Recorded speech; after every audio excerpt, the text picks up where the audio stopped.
100-članski ansambel glasbenega gledališča Figaro in simfoničnega orkestra Domžale Kamnik je v režiji Zdravka Pergerja in pod taktirko Simona Krečiča uprizoril priljubljeno Fersterjevo opero Gorenjski slavček ter navdušil številčno občinstvo. Krasno. Res vredi. Ste prvič bili? Prvič življenje, pa stara sem. Prej sem pa želela, ko sem bila mlajša, pa ni bilo možnosti.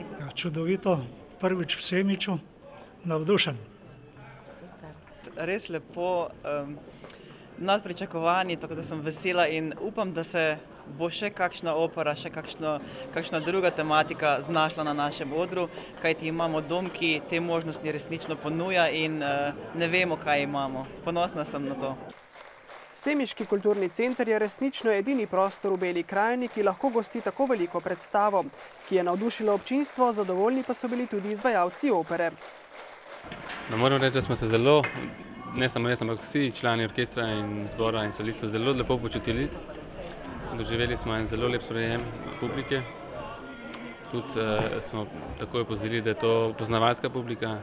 Ja, kot moram reči, vse posod, kamor smo bili in gostovali, je bilo zelo prijetno. Moram reči, da prav tukaj v Semiču je bilo pa še prav posebej.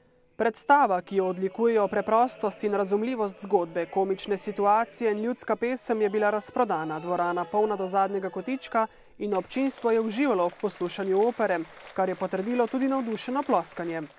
Me veseli, da je bila danes dvorana polna, da smo v bistvu začeli z opero v Semiču s takim odzivom. In jaz mislim, da je to dobra popotnica za naprej. Semiški kulturni center torej postaja belokranjsko kulturno središče, zanimivo tudi za obiskovalce z druge strani Gorjancev, ki jih je bilo tokrat kar nekaj v dvorani.